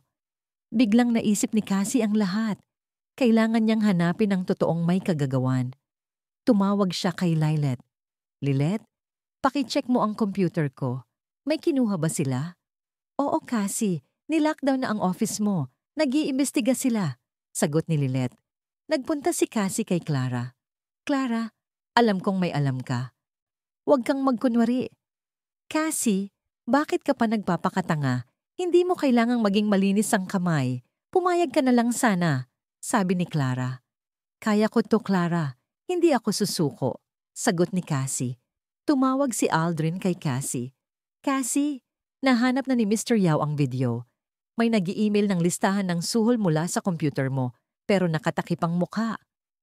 Agad na pinuntahan ni Cassie ang marketing manager na si Lilet. Lilet, alam kong ikaw yan. Anong pinagsasabi mo? Depensa ni Lilet. Ang singsing mo. Nakita ko sa video. Nakita ko ang singsing mo. Wala akong suot na singsing, Cassie. Nagkakamali ka. Ang bag mo. Nakita ko ang bag mo. Hindi ko naman dala yun nung araw na yon. Cassie, self-talk. Nakuha ko na siya. Humingi ng tawad si Lilet kay Ethan. Sir, sorry po. Nagkamali po ako. Patawarin niyo po ako. Cassie, patawarin mo na lang siya. Magkamali lang naman siya. Pakiusap ni Sir Chu. Hindi ko na siya mapapatawad, sir. Ginagawa niya to ng paulit-ulit. Sigaw ni Cassie. Kailangan na siyang i-report sa pulis. Umiiyak si Lilet. Cassie, alam mo ba? Ang hirap-hirap ng buhay dito. Gusto ko lang maging masaya tulad mo. Gusto ko lang makakuha ng promotion. Nagtatrabaho ako sa isang mamahaling hotel, pero nakatira lang ako sa probinsya. Wala akong pera. Lilet, akala mo ba madali ang buhay namin dito? Tanong ni Cassie. Ang kapatid ko, natutulog lang sa folding bed. Ang papa ko, driver. Ang mama ko, nasa kusina. Gusto ko ring maging mayaman, pero gusto ko malinis ang pera ko. Hindi sa pag-apak sa ibang tao. Tanggalin na siya sa trabaho at i-report sa pulis, utos ni Ethan. Sir, may pakiusap ako, sabi ni Cassie. Gusto ko pong umalis sa trabaho, kahit saan, basta't malayo sa inyo. Sige, ililipat kita sa Property Management Department, sagot ni Ethan. Nagalit si Aling Remedios. Hindi ka umuuwi, bakit ka ganyan anak? Ang laki-laki na ng kasalanan mo sa akin. Ma, gusto kong maging malaya, sigaw ni Cassie. Lagi na lang si Mama, parang walang Carl sa buhay niyo, sabi ni Carl. Anak, huwag kang umalis, hindi kita papayagan. Ate, umalis ka na, huwag mo nang hintayin na magbago si Mama. Macario, bigyan mo siya ng pera? Pakiusap ni Aling Remedios. Cassie, tandaan mo, mahal na mahal ka namin, sabi ni Mang Macario. Tito, ako na po ang bahala kay Cassie, sabi ni Ethan. Huwag kang makialam, Ethan, sigaw ni Mao. Wala kang ginawa kundi gamitin siya. Patawad, sabi ni Ethan. Pero kailangan kong protektahan ang apo ni Lola Trining. Nagkwento si Cassie tungkol kay Liam. Hindi niya ako ipinagtanggol. Sa halip, nagtago siya. Ang duwag. Wala kang mapapala sa ganyan, Cassie, sabi ni Mao. Sa akin, maging masaya ka lang. Cassie, ang hirap ng buhay mo. Huwag mong sabihin na masama ako. Hindi ka masama, Ethan, pero hindi mo ako kailangan tulungan. Kaya ko ang sarili ko. Nagtungo si Cassie sa kanyang bagong opisina, ang property management. Sinalubong siya ni Miss Trina. Cassie, mahirap dito ha? Hindi tulad sa hotel. Paalala ni Miss Trina. Kaya ko po yan, sagot ni Cassie. Ang trabaho mo, mag-alaga ng 16 na unit. Kailangan mong alamin ang lahat ng problema ng mga tao. May isang unit na laging may utang sa service fee, yung Unit 513. Nagpunta si Cassie sa Unit 513. Isang babae ang nagbukas ng pinto. Ma'am, kailangan niyo na pong magbayad ng service fee. Bakit ako magbabayad? Ang pangit ng serbisyo niyo. Hindi niyo pinapayagan ang delivery boy na umakyat. Reklamo ng babae. Ma'am, babaguhin ko po yan. Sabi ni Cassie, pakiusap, bigyan niyo po ako ng pagkakataon. Kung ganon, bilhan mo ako ng sikat na milk tea na nagva-viral ngayon. At kung may bibili ka pang isa, libre na ang cake mo. Wala pang ilang minuto, bumalik si Cassie. Ma'am, dala ko na po ang milk tea niyo. Pero may utos na naman ng babae. Pakilondry naman ng mga damit ko at pakilakad ng aso ko. Pagkatapos ng lahat ng utos, hindi pa rin nagbabayad ang babae. Biglang nagulat si Cassie nang makita niya si Ethan. "Sir Yao." "Oo, ako yan," sabi ni Ethan na nakatira na pala sa Unit 512. "Pakiayos naman ng ilaw ko. Ayaw kasing gumana." "Sir, 16 units ang hawak ko. Hindi ako ang personal assistant nyo," sabi ni Cassie. "Kung wala na kayong kailangan, aalis na ako." "Pakiayos na lang din ang water heater ko. May problema yata," pakiusap ni Ethan. "Wala kayong magagawa, Cassie. 5 na ang manager na nag-resign dahil dyan sa Unit 53, sabi ni Dada, isang kasamahan niya. Nag-post kasi siya ng hindi maganda sa social media, kaya nanggigigil sa atin. Tumawag si Cassie kay Lilet. "Lilet, pwede mo ba akong kunan ng ticket sa wine tasting event ng hotel?"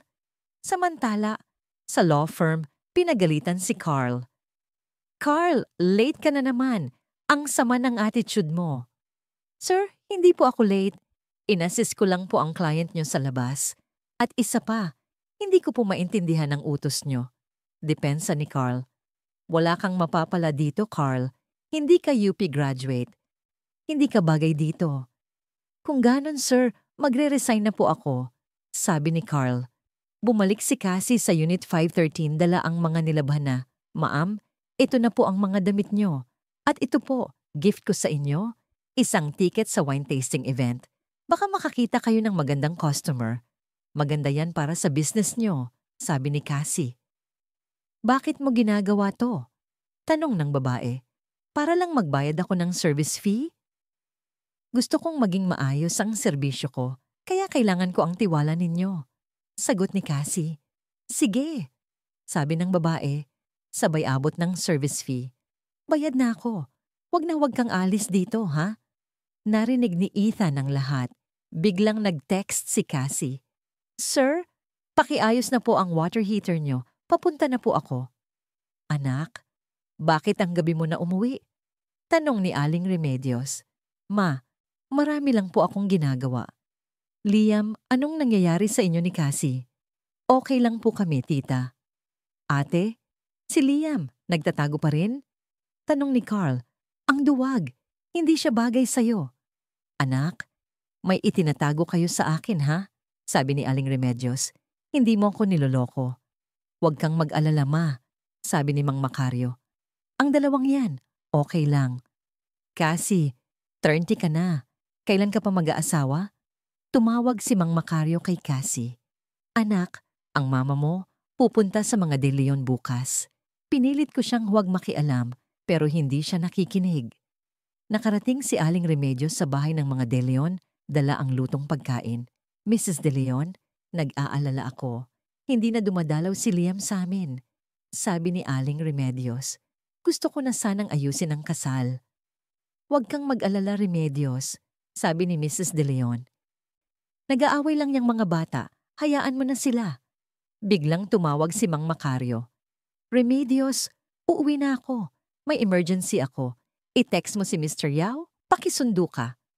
"Alam mo, Remedios," sabi ni Mrs. De Leon, "ang Sandicor may problema. Gusto ni Mr. Yao na kuhanin ang kontrata namin. Baka mahirapan ang anak mo." "Mrs. De Leon, huwag kang mag-alala. Magiging maayos ang lahat. Tutulungan ko si Carl na maging regular employee sa law firm ng manugang mo." Sa bahay ng mga De Leon, nagtatago si Liam. Biglang dumating ang ate niya na si Clarice. May dalang pregnant test kit. "Remedios, nag-iingay kayo," sigaw ni Clarice. "Hindi ba kayo nahihiya sa amin? Sa inyo, sa eskinita kayo nakatira. Kami, sa mansyon." "Clarice, kahit mahirap kami, hindi kami magnanakaw. Ang anak ko nagsisikap." "Sige, Remedios, tingnan natin," sabi ni Clarice. Sabay pakita ng prenup agreement. "Cassie, anong nangyayari?" "Ma, umuwi na tayo." "Hindi, hindi ako aalis. Sasabihin ko sa lahat, ginagamit niyo lang kami." "Cassie, huwag mong sabihin na wala kaming pinag-aralan," sigaw ni Clarice. Biglang lumabas si Liam. "Cassie, ang relasyon natin, dito na matatapos," sabi ni Cassie. punong-puno ng galit. Minamaliit niyo ako. Pinipilit kong maging pantay sa inyo, pero wala. Hindi ko na kailangan ng kasal niyo. Hindi ko na kailangan ng pera niyo. Maghiwalay na tayo. Umalis si Cassie. Umiyak si Liam. Cassie, mag-usap tayo. Huwag mo akong iwan. Sigaw ni Liam habang umuulan. Liam, hindi lang ang pamilya natin ang problema. Sabi ni Cassie, umiiyak. Ikaw! Nung nag-away tayo, nagtago ka. Nung may problema ako, nag-sorry ka lang. Hindi mo ako tinulungan. Love, nag-aalala ko sa'yo. Gusto ko lang maging maayos ang lahat, pero wala namang nag-aalala sa akin. Mahal kita, Liam, pero hindi na ako babalik sa'yo. Kung hindi tayo pareho ng mundo, mas mabuting maghiwalay na lang tayo. Iniwan ni Cassie ang payong at umalis. Naiwan si Liam, nag-iisa sa ulan. Sinundo ni Ethan si Cassie. Cassie, huwag kang mag-alala. Andito ako. Nang makalayo na sila, lumingon si Cassie. Paalam, Liam. Sana maging masaya ka. Sa bahay, nag-aalala ang mag-asawang makaspak. Hayaan mo lang si Cassie. Kailangan niya ng space, sabi ni Mang Macario. Umuwi si Carl. Tama ang ginawa mo, ate. Tuwag si Liam at ang ate niya, napakasuplada.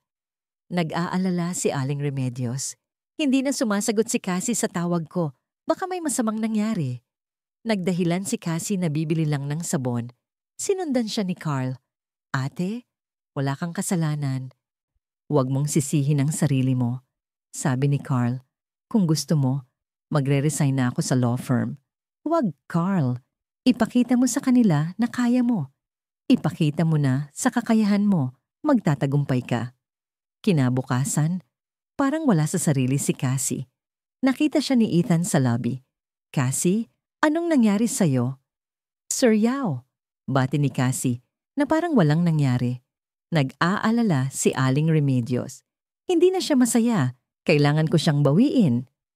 Remedios, huwag mong pilitin ang anak mo. Hayaan mo siyang magdesisyon, sabi ni Mang Macario. Nagpunta si Mang Macario kay Lola Training. Lola, ako po to si Macario. Hindi ako makadalaw. Ang busy ko. Salamat, Macario. Ang apo mo si Cassie. Madalas akong dalawin. Sabi ni Lola Training, hayaan mo si Cassie. Magiging masaya rin yan. Nagkita sina Lola Training at Cassie. Nyakap ni Cassie ang Lola. Lola, ang hirap po. Ang laki-laki ng agwat namin. Hindi ko na alam kung kaya ko pa. Liam, mabait siyang bata. Pero walang sariling paninindigan. Makikita mo, Cassie, may mas mabait pang lalaki na darating sa buhay mo. Sabi ni Lola Training. Ang tahanan ko, laging bukas sa'yo. Ako ang bubong mo. Huwag mong sisihin ang sarili mo. Nag-aalala si Ethan. Lola, gusto ko na pong kuhanin ang Hacienda Esperanza. Matutupad na po ang pangarap ko. Ethan, hindi mo nakita ang mabuti sa tao. Dahil sa sarili mong karanasan. Sabi ni Lola Training, masyado kang matigas apo, kaya mo yan. Nang umuwi si Mang Macario, nagulat si Aling Remedios. Macario, bakit ka may dala niyan? Sabi ko, huwag kang makikialam. Remedios, si Lola Training ang nagbigay niyan. Magpakumbaba ka naman. Pakiusap ni Mang Macario. Hindi ako magpapakumbaba. Kung anong gusto ng anak ko, yun ang masusunod. Cassie, kailangan mo na ulit magtrabaho. Kailangan mo ng pera, sabi ni Ethan. Sir, kaya ko po ang sarili ko. Huwag po kayong mag-alala, sagot ni Cassie. Lola, gusto mo bang umalis tayo? Mag-vacation? Sige apo, pero huwag kang mag-alala. Ang Hacienda Esperanza, sa'yo na yan. Lola, hindi po sa pera yan. Gusto ko lang po na maging masaya kayo. Ethan, hindi mo kailangang maging mabait. Gusto ko lang maging masaya ka. Nyakap ni Ethan si Lola Training. Salamat, Lola. Kinabukasan, magkasama sina Ethan, Lola Training, at Cassie sa isang resort. Sir, bakit nandito ka? Tanong ni Cassie kay Ethan. Hindi ba pwedeng mag-relax? Hindi, sir. Ang gulo nyo. Nagsalita si Ethan. Ang hirap ng buhay mo. Ang dami mong problema. Ang gulo ng pamilya mo. Sir, wala na po kayong pakialam. Sagot ni Cassie. Cassie, bakit ka nagagalit? Nag-aalala lang ako sa'yo, sabi ni Ethan. Sir, huwag po kayong mag-alala. Magiging maayos din ang lahat. Nang matapos ang kanilang vacation, nagpaalam na sila. Cassie, kailangan mo na ulit magtrabaho. Ikaw na ang bahala sa Hacienda Esperanza. Tulungan mo ako, sabi ni Ethan. Sige sir, kaya ko yan. Huwag mong kakalimutan, mahal kita, sabi ni Ethan. Umuwi si Cassie at nakita niya si Clara, ang dating sekretarya ni Mr. De Leon na lumalabas sa Unit 416. Clara, anong ginagawa mo dito? Tanong ni Cassie. Cassie, pshh. Si Mr. De Leon, yan ang boyfriend ko, bulong ni Clara. Huwag mong sasabihin sa mama niya.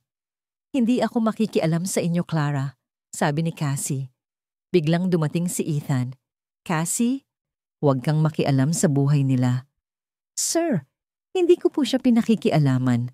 Depensa ni Cassie. Kinabukasan, tumawag si Clara kay Cassie. Cassie, tulungan mo ako. Si Mr. De Leon, na-stroke. Kailangan niyang maoperahan agad. Walang ibang pwedeng mag-sign ng consent form. Clara, bakit hindi mo tawagan ang pamilya niya? Ayoko. Baka mapunta ang lahat sa kanila. Nag-aalala si Cassie. Sige, ako na ang bahala. Pumunta si Cassie sa ospital. Nakita niya si Clara na nagtatago. Clara, bakit ka nagtatago? Natatakot ako, Cassie. Baka ako ang sisihin nila. Umiiyak na sabi ni Clara. Kahit anong mangyari, kailangan niyang mabuhay, sabi ni Cassie. Pinirmahan niya ang consent form. Cassie! Anong ginawa mo? Sigaw ni Ethan. Bakit mo kinuha ang responsibilidad na yan? Hindi ko pwedeng hayaan siyang mamatay, Ethan. Pamilya na rin namin siya, sagot ni Cassie. Biglang dumating si Mrs. De Leon at Clarice. Cassie, ikaw ang may kasalanan ng lahat ng to. Sigaw ni Clarice, sabay sampal kay Cassie. Ikaw ang naging kabit ng papa ko. Ikaw ang nagpalabas na siya ang may-ari ng Sandecor. Hindi ako ang may kasalanan. Sigaw ni Cassie. Ma'am, ako po ang sumama kay Mr. De Leon. Sabi ni Clara. Tingnan mo ma. Si Clara ang kabit. Sigaw ni Clarice. Nag-collapse si Mrs. De Leon. Cassie, huwag kang mag-alala. Ako ang bahala sa'yo. Sabi ni Ethan. Umalis na tayo dito. Sa sasakyan, tumatawa si Cassie. Ang saya ko, Ethan. Sa wakas, malaya na ako sa pamilya De Leon. At sa wakas, napatunayan ko sa sarili ko na kaya kong tumayo sa sarili kong paa. Cassie, gusto mo bang samahan ako sa paborito kong noodle house? Ang paborito kong ulam, spicy shrimp noodles. Sige, Ethan, pero huwag kang mag-aalala. Ako na ang magbabayad, sabi ni Cassie. Alam mo, ang pera, mas mahalaga kaysa sa pag-ibig. Sige, Cassie, ingat ka, sabi ni Ethan. Pag-uwi niya, tumawag si Mr. De Leon. Cassie, salamat. Sa'yo ko lang ipinagkakatiwala ang lahat. Ikaw ang nagligtas sa akin. Kung may kailangan ka, tawagan mo lang ako. Salamat, sir. Huwag po kayong mag-alala, sagot ni Cassie. Cassie, mag-ingat ka. Laging may problema sa buhay. Hindi ka pwedeng maging malaya, sabi ni Ethan. Ethan, huwag mo akong pilitin. Kaya ko ang sarili ko. Umalis si Cassie sa trabaho at bumalik sa kondo. Sinalubong siya ni Ethan. Cassie, bakit ka umalis? Nandito ako para sa'yo, sabi ni Ethan. Sir, salamat, pero kaya ko ang sarili ko, sagot ni Cassie. Ang lola mo, nag-aalala sa'yo, sabi ni Ethan. Alam ko, sir, pero ayoko nang makipag-usap sa inyo. Gulo lang ang dala nyo sa akin, sabi ni Cassie. Hayaan mo na ako, Cassie. Nandito ako para sa'yo. Sige, sir. Bigyan mo ako ng space. Magiging maayos din ang lahat. Kinabukasan, pumunta si Cassie sa opisina ni Ethan. Sir, gusto ko pong mag-resign, sabi ni Cassie. Kailangan ko pong mag-focus sa Hacienda Esperanza. Sige, Cassie, pero huwag mong kakalimutan. Andito ako para sa'yo. Salamat, sir, pero huwag na po kayong mag-alala. Umalis si Cassie. Nag-aalala si Ethan. Aldrin, tawagan mo si Lola Trining. Tingnan mo kung okay lang siya. Utos ni Ethan. Boss, wala kayong mapapala kay Cassie. Sabi ni Aldrin. Hindi ko siya susukuan, Aldrin. Mahal ko siya. Boss, gusto ko na pong umalis. Sabi ni Aldrin. Wala na akong gagawin dito. Aldrin, kailangan mo pang magtrabaho? Bibigyan kita ng promotion. Pangako ni Ethan. Sige, boss. Pero huwag niyo nang lokohin si Cassie. Ang mabait na tao hindi dapat sinasaktan. Aldrin, hindi ko siya niloloko. Mahal ko siya. Kung gusto mo, tulungan mo ako. Sige, boss. Anong gusto mo? Tulungan mo akong mag-propose kay Cassie. Gusto ko siyang pakasalan. Boss, hindi ko alam kung kailan ka naging ganyan. Sabi ni Aldrin. Aldrin, mahal ko siya. Huwag mo nang tanungin kung bakit. Sabi ni Ethan. Nagkita sina Ethan at Lola Trining. Lola, gusto ko pong pakasalan si Cassie. Sabi ni Ethan. Ethan, seryoso ka ba? Tanong ni Lola Trining. Opo, Lola. Mahal ko po siya. Hindi ko na po siya iiwan. Sige, Ethan. Pero huwag mong kakalimutan. Mahal ko rin si Cassie. Kung sasaktan mo siya, magagalit ako sa'yo. Hindi po, Lola. Pangako po. Nagulat si Cassie. Seryoso ka ba, Ethan? Oo, Cassie. Mahal na mahal kita. Tayo na lang. Magpakasal na tayo. Sige, Ethan. Pero huwag mong kakalimutan. May pamilya ako. Kailangan kong alagaan ang pamilya ko. Cassie, ako na ang bahala sa pamilya mo. Ako na ang magiging pamilya mo. Sige, Ethan. Pero may isang kondisyon ako. Huwag mong kakalimutan, mahal kita. Pangako, Cassie. Mahal na mahal kita. Sige, Ethan. Magpakasal na tayo. Nagsimula na ang paghahanda para sa kasal. Si Lola Trining ang naging wedding planner. Si Aldrin ang naging ring bearer. Si Mau ang naging maid of honor. Si Carl ang naging best man. Isang araw, biglang nag-alala si Ethan. Lola, sigurado po ba kayo na gusto niyo to? Ethan, huwag kang mag-alala. Magiging masaya si Cassie sa'yo. Sabi ni Lola Training. Dumating ang araw ng kasal. Cassie, mahal na mahal kita. Hindi ko na alam ang gagawin ko nang wala ka. Sabi ni Ethan. Ethan, mahal na mahal din kita. Simula ngayon, wala nang iwanan. Sagot ni Cassie. Ang ganda mo, anak. Sabi ni Aling Remedios. Umiiyak. Masalamat po. Kayo po ang pinakamaganda. Sagot ni Cassie. Nang matapos ang kasal, naging masaya ang lahat. Si Ethan ang naging general manager ng Hacienda Esperanza. Si Cassie ang naging assistant manager. Si Lola Training ang naging chairman. Salamat sa inyong lahat, sabi ni Ethan. Sa inyo, nagbago ang buhay ko. Mahal ko kayo. Salamat sa inyo nagkaroon ako ng pamilya, sabi ni Cassie. Mahal ko kayo. Naging masaya ang lahat. At sa wakas, nagkaroon ng sarili niyang pamilya si Cassie. 1 taon ang lumipas at abala si Cassie sa pamamahala sa Hacienda Esperanza. Dumating si Ethan na may dalang cake. Love, happy first anniversary. Happy anniversary din, love. Sabi ni Cassie sabay yakap sa asawa. Alam mo, love, ang galing mo na. Hindi na ikaw yung Cassie na umiiyak sa harap ko, sabi ni Ethan. Dahil sa'yo, love. Dahil sa inyo. Salamat at hindi mo ako iniwan. Hindi kita iiwan, love. Pangako yan. Samantala, abala si Aling Remedios sa pag-aaral magluto ng iba't ibang putahe. Macario, ang galing ko na, hindi ba? Oo, Remedios, ang galing mo na.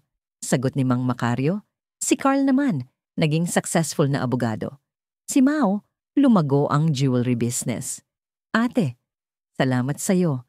Dahil sa'yo, naging masaya ako. Sabi ni Carl kay Cassie. Carl, huwag mong kakalimutan, mahal na mahal kita. Sabi ni Cassie. 1 araw, tumawag si Lola Training.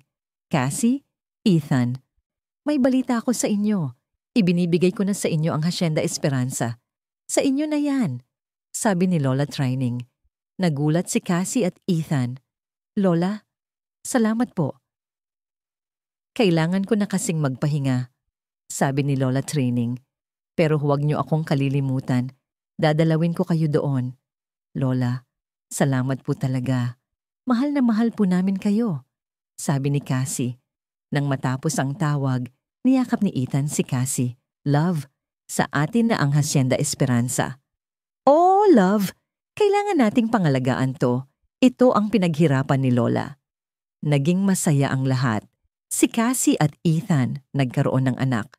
Isang babae. Love, kamukha mo, sabi ni Ethan. Hindi love, kamukha mo, sagot ni Cassie. Mahal na mahal ko kayo, love. Hinding-hindi ko kayo iiwan, sabi ni Ethan. Mahal na mahal din kita, love. Salamat sa'yo. Sa wakas, naging masaya ako. Sabi ni Cassie, nagpatuloy ang buhay. Naging successful si Cassie at Ethan. Si Aling Remedios at Mang Macario, masayang masaya sa kanilang pamilya. Salamat sa inyong lahat, sabi ni Ethan. Sa inyo nagkaroon ako ng pamilya. Mahal ko kayo. Salamat sa'yo, love. Sa wakas, nagkaroon ako ng sarili kong kwento, sabi ni Cassie.